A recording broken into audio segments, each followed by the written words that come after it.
नमस्कार दोस्तों, कलयुग के चमत्कार संतों की वाणी में आप सबका स्वागत है। आप सबको 15 नवंबर को आने वाली कार्तिक पूर्णिमा यानी कि त्रिपुरारी पूर्णिमा की हार्दिक शुभकामनाएं। आज सुनेंगे हम कार्तिक पूर्णिमा के शुभ अवसर पर सुनी जाने वाली कथाएं, जिन्हें आपने पूरे महीने नहीं सुना तो आज कार्तिक पूर्णिमा पर अवश्य सुनिए। आपने व्रत रखा है या नहीं रखा तो भी इस कथा को, कहानियों को सुनने से आपको पुण्य की प्राप्ति होगी। पूर्णिमा की पुरानी कथा के अनुसार तारकासुर नाम का एक असुर था, जिसके 3 पुत्र थे, तारका, कमला और विद्युमाली। जब भगवान शिव के पुत्र भगवान कार्तिकेय ने तारकासुर का वध कर दिया, तब उसके तीनों पुत्रों ने बदला लेने के लिए श्री ब्रह्मा जी का तप किया। एक दिन श्री ब्रह्मा जी उनसे प्रसन्न हुए और उनको वरदान मांगने के लिए कहा, तो उन्होंने अमर होने का वरदान मांगा। तब ब्रह्मा जी ने ये जानते थे कि अगर उन्हें ये वरदान दे दिया गया तो वे अपनी शक्तियों का दुरुपयोग करेंगे और सभी को परेशान करेंगे, इसलिए उन्होंने ये वरदान देने से इनकार कर दिया और कहा कि इसकी जगह तुम कोई और वर मांग लो। तब तीनों कहने लगे कि वे तीनों नगर बसाएंगे अपना अलग अलग, और ये नगर जब एक लाइन में आएंगे तभी जो भी उनको एक तीर से मारेगा तभी उनका वध होगा। तो ब्रह्मा जी ने तथास्तु कहकर उन्हें वह वरदान दे दिया। वरदान प्राप्त करने के बाद तारकासुर के पुत्रों ने तीनों लोकों पर अधिकार कर लिया। देवताओं पर अत्याचार करने लगे। उनके अत्याचारों से परेशान होकर सभी देवतागण भगवान शिव की शरण में गए और उन तीनों का वध करने की प्रार्थना की। तब महादेव जी ने विश्वकर्मा जी से एक दिव्य रथ का निर्माण करवाया और सभी देवताओं ने अपना अपना तेज भगवान शिव के दिया, उस रथ को प्रदान किया। तब उस दिव्य रथ पर सवार होकर भगवान शिव उन तीनों का वध करने निकल पड़े। देवताओं और राक्षसों के बीच भयानक युद्ध चल रहा था। युद्ध के दौरान जब तीनों राक्षस एक सीधी लाइन में आए, उनके नगर सीधी लाइन में आए, तो भगवान शंकर ने एक ही तीर से उन तीनों को वध कर दिया, जिससे वे त्रिपुरारी कहलाने लगे। उन तीनों के अत्याचारों से मुक्त होने की खुशी में देवताओं ने देव दिवाली मनाई, दीप जलाकर खुशियां मनाई। इसी कारण कार्तिक पूर्णिमा को त्रिपुरारी पूर्णिमा और देव दिवाली के रूप में मनाया जाता है, क्योंकि इसी दिन भगवान शिव ने त्रिपुर नाम के राक्षस का वध किया था।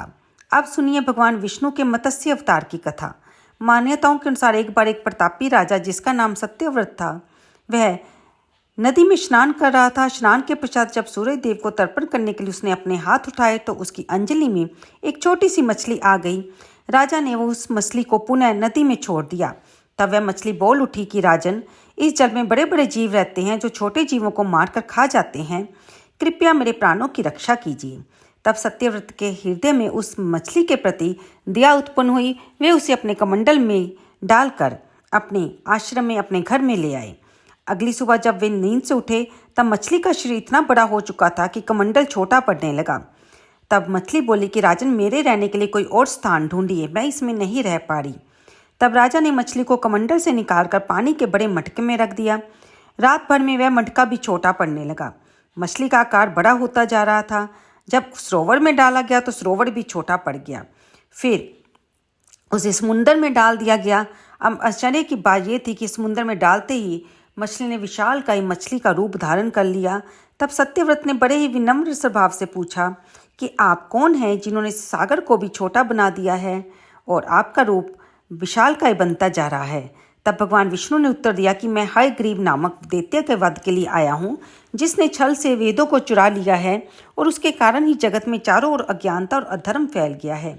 मत्स्य रूपधारी भगवान विष्णु ने कहा कि आज से ठीक 7वें दिन पृथ्वी पर प्रलय आएगी, सब तरफ जल ही जल हो जाएगा। इसलिए तुम्हारे पास उस समय एक नाव पहुंचेगी। उस नाव में तुम सभी तरह के जरूरी अनाज, औषधि बीज और सप्तऋषियों को साथ लेकर और सभी पक्षियों, जानवरों का एक एक जोड़ा लेकर उस नाव में सवार हो जाना। मैं वहीं पर तुम्हें मिलूंगा। राजा ने भगवान का ये आदेश स्वीकार कर लिया और उस दिन की तैयारी करने लगे। 7वें दिन जब पृथ्वी पर प्रलय आई तो सत्यव्रत ने एक नाव देखी और भगवान की आज्ञा अनुसार वे उस नाव में सप्तऋषियों को और सभी आवश्यक सामग्री को और पशु पक्षियों को लेकर चल दिए। सत्यव्रत जब उस नाव पर सवार हो गए तो सागर के वेग के कारण नाव अपने आप चलने लगी। चारों ओर जल के सिवाय कुछ दिखाई नहीं दे रहा था। इसी बीच राजा सत्यव्रत को मत्स्य रूप में भगवान दिखे। भगवान ने उन्हें आत्मज्ञान का उपदेश दिया, जिसे पाकर राजा सत्यव्रत और सप्तऋषि धन्य हो गए। जब समुद्र का प्रकोप शांत हुआ तब भगवान ने हयग्रीव का वध करके सभी वेद वापस छीन लिए और उन्हें ब्रह्मा जी को सौंप दिया।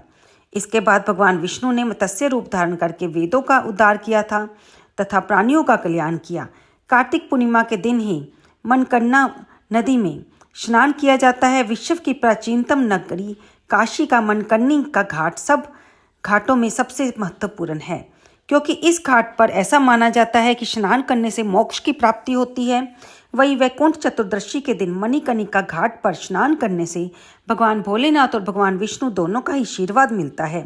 पौराणिक मान्यताओं के अनुसार जब देवी सती अपने पति भगवान शिव का अपमान सहन नहीं कर पाई और अपने पिता के यज्ञ कुंड में कूद गई थी, तब भगवान शिव वहां प्रकट हुए और अग्नि में से देवी सती के शरीर को अपने हाथों में उठाए पूरे ब्रह्मांड में घूमने लगे। इस दौरान माता का कर्ण फूल यानी कि कान की बाली इसी स्थान पर गिरी और तब से ये मणिकर्णिका घाट कहा जाने लगा। तब सबसे पहले भगवान विष्णु ने कार्तिक मास के शुक्ल पक्ष की वैकुंठ चतुर्दशी को मणिकर्णिका घाट पर स्नान किया था, तभी से ये पवित्र माना जाता है। यहीं पर 14 की रात्रि में तीसरे पहर के समय इस घाट पर स्नान करने से मोक्ष की प्राप्ति होती है। एक बार की बात है, जब भगवान विष्णु पृथ्वी पर भगवान भोलेनाथ की पूजा आराधना करने के लिए काशी आए थे, तब उन्होंने मणिकर्णिका घाट पर स्नान किया और फिर शिव का पूजन करने के लिए उन्होंने 1000 कमल के पुष्प अर्पित करने बैठे।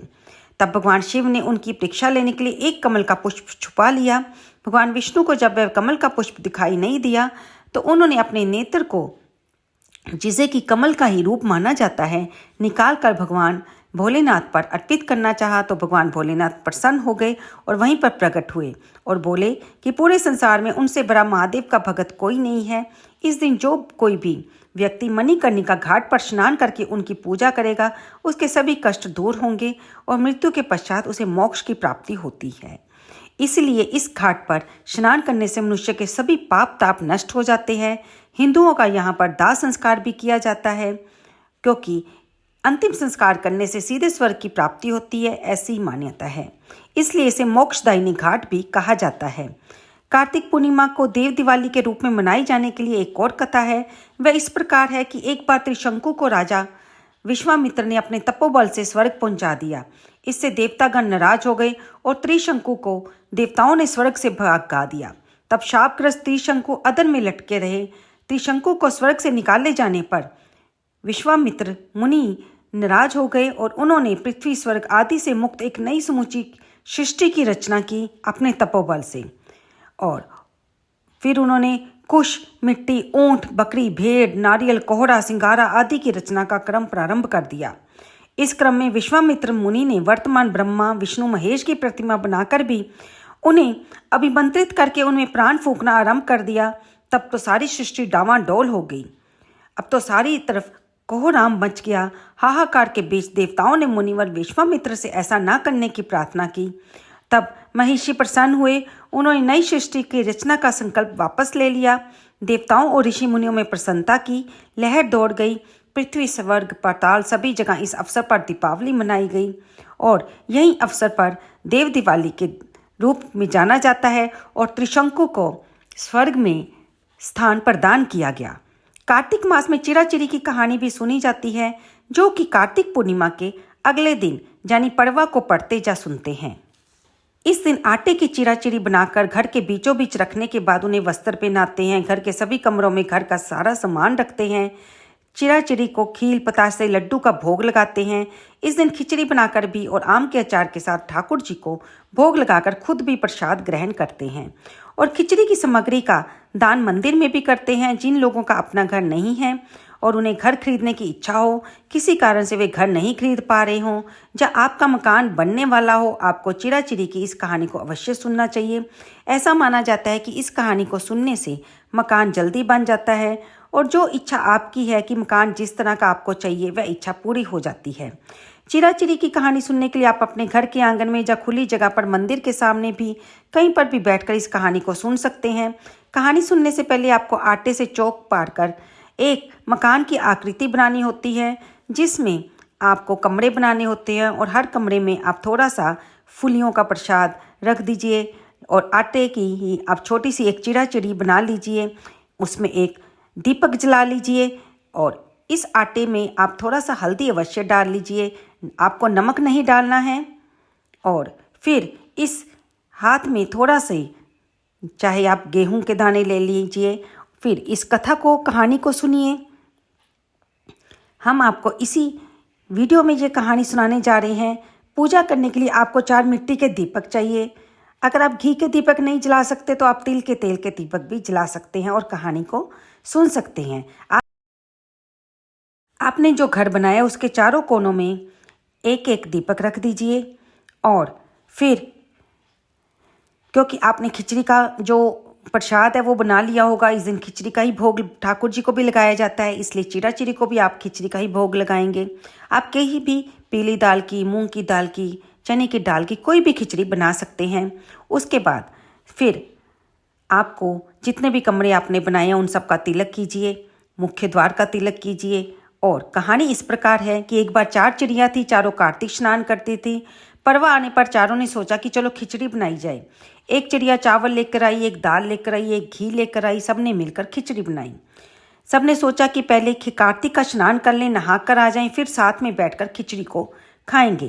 पहले एक चिड़िया स्नान करने आई, उसे करके आई तो उसे जोर की भूख लगी थी, तो बाकी चिड़िया अभी तक आई नहीं थे। उसने खिचड़ी की भाप ही खा ली, यानी कि भाप सूंघकर उसका पेट भर गया। दूसरी चिड़िया आई, उसे भी भूख लगी थी, उसने खिचड़ी का पानी पी लिया और सो गई। तीसरी चिड़िया आई तो उसे भी भूख लगी थी, उसने देखा 2 चिड़िया सो रही हैं और चौथी अभी तक आई नहीं है, तो उसने खिचड़ी खा ली। चौथी चिड़िया जब आई तो उसने देखा कि तीनों चिड़िया सो गई हैं और खिचड़ी के पात्र में खिचड़ी नहीं है, तो वह समझ गई कि इन्होंने खिचड़ी खा ली होगी। अब जो खिचड़ी की खुरचन बर्तन में लगी हुई थी उस चौथी चिड़िया ने वो खा ली। देवयोग से वे चिड़िया, रात को तूफान आया और मर गई। जिस चिड़िया ने भाप खाई थी वह राजा के घर में राजकुमारी बनी, जिसने पानी पिया था वह कुम्हार की लड़की बनी, जिस चिड़िया ने खिचड़ी खाई थी वो ब्राह्मण की लड़की बनी और जिसने खुरचन खाई थी वह हथनी बनी। अब राजा की लड़की के जहाँ कुम्हार की लड़की दासी बनी और ब्राह्मण की लड़की राजकुमारी की सहेली बनी। हथनी भी राजा के महल में ही रहती थी। राजकुमारी को सभी पिछले जन्म की बातें याद थी।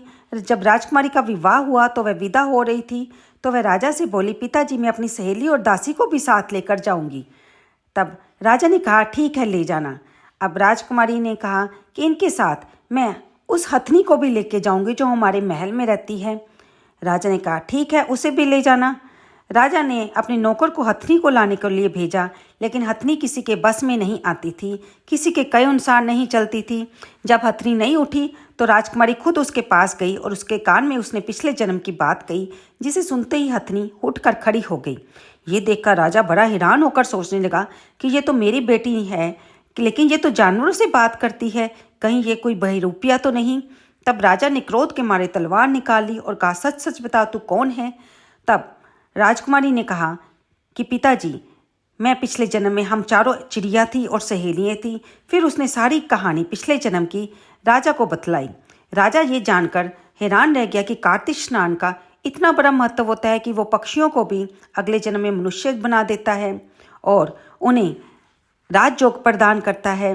तब उसने कहा कि अगर कार्तिक स्नान की इतनी महिमा है तब हम पति पत्नी भी जोड़े से कार्तिक स्नान करेंगे और खूब दान पुण्य करेंगे। तो चिड़ा चिड़ी की इस कहानी को सुनने के बाद हमें गणेश भगवान की कहानी अवश्य सुननी चाहिए, इसके बिना कहानी का पूर्ण फल नहीं मिलता। गणेश भगवान की कथा के अनुसार एक बार एक बूढ़ी माई थी, मिट्टी के गणेश जी बनाकर रोज उनकी पूजा करती, रोज बनाती, रोज मिट्टी के गणेश नहीं बनाती क्योंकि मूर्ति रोज गल जाती थी। एक बार एक सेठ का मकान बन रहा था तो बुढ़िया वहाँ पहुंची और मिस्त्री से बोली कि मुझे पत्थर का गणेश बना दो। मिस्त्री बोले, जितनी देर तक हम तेरा गणेश बनाएंगे उतनी देर तक तो हमारी दीवार बन जाएगी। बुढ़िया जाते हुए कहने लगी कि राम करे तुम्हारी दीवार टेढ़ी हो जाए। अब तो उनकी दीवार जितनी बार वो बनाते टेढ़ी हो जाती, उनको बार बार ढानी पड़ती, यानी कि गिरानी पड़ती। करते करते शाम हो गई। साहूकार आया और मिस्त्री से नाराज होकर बोला कि आज तो तूने कुछ नहीं किया। तब मिस्त्री ने कहा कि एक बुढ़िया माई आ रही थी कि उसने कहा मेरा पत्थर का गणेश बना दो, हमने नहीं बनाया तो उसने कहा कि तुम्हारी दीवार टेढ़ी हो जाए। तब से दीवार सीधी ही नहीं बन रही है, हम बनाते हैं तो वो टेढ़ी बनती है, तो हमें वो ढानी पड़ती है।